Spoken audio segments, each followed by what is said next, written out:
We always think of hospitals as these safe havens, right? Places that are always going to be there for us. But what if they weren't? Today, we're going to dig into a really critical idea. How do we build hospitals that can actually stand up to our changing climate? Hospitals that are basically unbreakable. Let's get into it. Yeah, it's a scary thought, isn't it? I mean, think about it. A huge storm, a massive flood, a drought that just won't end. This isn't just stuff you see on the news anymore. These are real events that could literally shut down the one place we all run to when things go wrong. And that's the new reality we've got to get ready for. And this is where things get really tricky. On one hand, hospitals are our first line of defense, right? They protect us from all the health problems climate change throws our way. But get this, and this is a wild fact. If the entire global healthcare sector was its own country, it'd be the fifth biggest polluter on Earth. All that energy they use, all the waste they produce, it actually makes them a huge part of the problem they're trying to fix. It's this crazy paradox that we just have to tackle.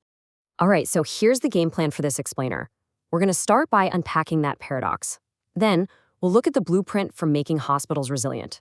We'll break that down into 4 key pillars, take a closer look at water and waste, and then wrap up with a roadmap for how we actually build this future. Okay, so first up, let's really get into how hospitals are kind of stuck right in the middle of this climate crossfire. So you've got this split personality, right? On one side, they're the heroes providing care when a disaster hits.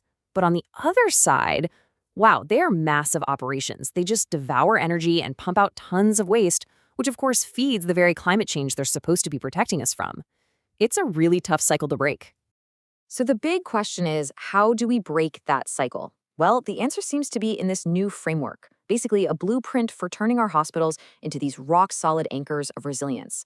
And according to the World Health Organization, a climate-resilient hospital isn't just one that can, survive a hurricane. It's way more than that. It's about being smart enough to see threats coming, flexible enough to adapt, and strong enough to just keep providing great care no matter what the world is throwing at it. Okay, now this is the part I find really cool.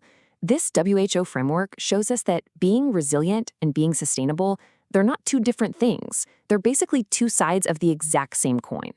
So a hospital that can withstand a crisis is also a green hospital. And when you put those two together, that's how you get healthy people and a healthy planet. So to make this whole thing happen, the framework rests on 4 big pillars. You can really think of them as the load-bearing walls of a truly unbreakable hospital. First up, it's all about the people, the health workforce. You need doctors, nurses, and staff who are trained, who are informed, and who are protected. These are the folks on the front lines who need to know how to handle these new climate-related health problems and, just as importantly, how to stay safe themselves so they can be there for you when you need them. Pillar number 2 is something called WASH. That's water, sanitation, and hygiene. And honestly, this is non-negotiable. You just can't run a hospital without clean water and a way to handle waste. It's the absolute bedrock of keeping infections from spreading, especially when a crisis hits. Third, you've got energy. And think about what that means. We're talking about everything from the life support machines keeping someone breathing to the fridges that keep vaccines from spoiling. A hospital is dead in the water without power. So a resilient one needs a rock-solid energy source. And more, that means renewable energy so it can keep the lights on even if the main grid goes down. And last but not least, the 4th pillar is the building itself, the physical infrastructure. It has to be tough enough to take a punch from extreme weather, but also smart, using technology to be better for patients and better for the planet. Okay, so those are the 4 pillars. But you might be wondering, what does this actually look like on the ground? Let's zoom in on that second pillar, WASH, to see how this theory becomes reality. This quote from the WHO really puts the problem into perspective. For a lot of hospitals around the world, just getting clean water is already a struggle. So when you throw climate change into the mix, well, it just makes a bad situation 1,000 times worse. And this right here shows you exactly how it all connects. A flood? It's not just about water in the basement. It's about sewage contaminating your clean water. A drought? It means you can't even guarantee basic hygiene, which is terrifying in a hospital.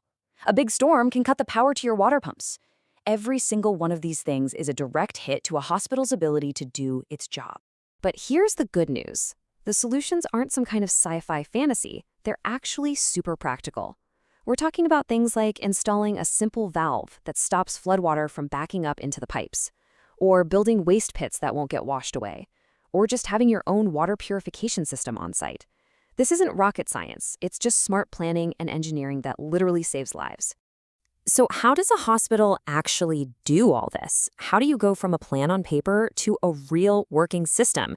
Well, it turns out there's a step-by-step process. The WHO lays it out pretty clearly. Step 1, get the right people in the room. Step 2, figure out what your biggest risks are. Are you in a flood zone, a drought area?